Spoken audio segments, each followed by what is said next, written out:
The US President Joe Biden and the group of 7 leaders wrapped up their summit in Cornwall, England. Biden warned that America would continue to provide vaccines to the world's poorest countries, hinting at another substantial donation.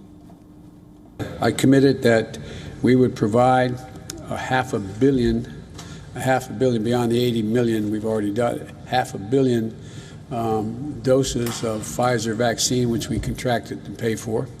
In addition, the money we put into the COVID project, which is that COVID is, I know you all know, but a lot of people may not know what COVID is. That is a system whereby they're going to provide funding for states to be able to get access to vaccines on their own as well. But the bottom line is what that generated was a commitment by the rest of our colleagues at the G7 that they would provide another $500 million. So we're going to have 1 billion doses of vaccine. Now, ahead of the meeting with Russian President on Wednesday, Biden agreed with Putin's assessment that the US-Russia relations are at an all-time low, but he defended his response to what he called Putin's violations of international norms. We're not looking for conflict. We are looking to resolve those actions which we think are inconsistent with international norms, number one. Number two, where we can work together, we may be able to do that in terms of some strategic doctrine that may be able to be worked together. We're ready to do it. And there may be other areas. There's even talk, there may be the ability to work together on climate. So the bottom line is that I think the best way to deal with this is for he and I to meet, he and I to have our discussion. I know you don't doubt that I'll be very straightforward with him about our concerns. And I will make clear my view of how that meeting turned out, and he'll make clear how from his perspective, how it turned out. But the major focus of America is on countering China and curb its human rights violations. Biden stressed upon the need to know the truth behind COVID-19 origins. China has to start to act more responsibly in terms of international norms on human rights and transparency. Transparency matters across the board. And I think the idea that, for example, one of the things I raised and others raised, I wasn't the only one who raised this at the G7, is that we don't know, we haven't had access to the laboratories to determine whether or not, and I have not reached a conclusion because our intelligence community is not certain yet. And our WION correspondent Sarah Walton is joining us from New York for more on this story. Sarah, thank you so much for joining us. Now, a few important points to be noted here. Now, first, there are US-Russia relations, and Biden has said that he will be very straightforward in his summit with Russian President Vladimir Putin. And then, as per that, they will give their assessment of their talks. What can we expect on that front?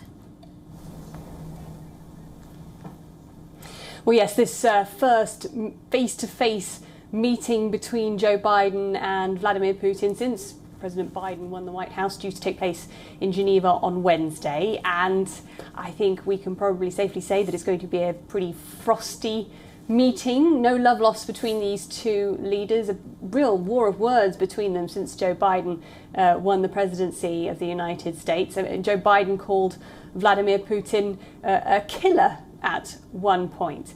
Joe Biden has said that he is going into this meeting to use strong words with Vladimir Putin. He's already said that he intends to bring up issues such as allegations of human rights abuses. One of the other issues which has recently come to the forefront, though, that Joe Biden we expect Joe Biden to address, is also issues of cybercrime. There have been some high-profile incidents in the United States where hackers were able to stop businesses from operating. We expect that to come up.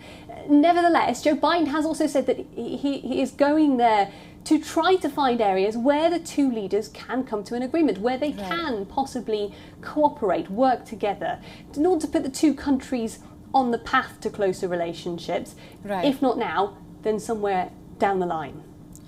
Absolutely, Sarah. Now, also another point here would be the origins of COVID-19. Now, as we know, the major focus is on China. What are we expecting on that front?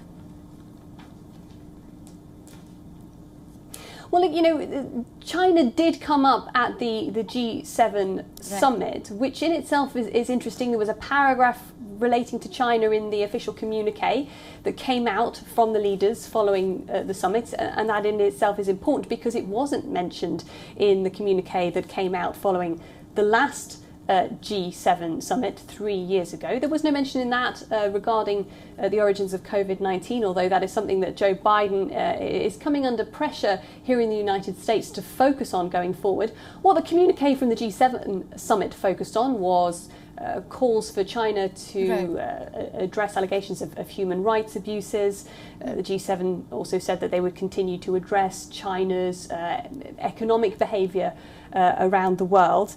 Most significantly, what we can expect, what we saw coming out of the G7 summit that is likely to have a visible impact soon is something that's being called the Build Back Better World Initiative, which is a project led by the United States to fund infrastructure projects around the world.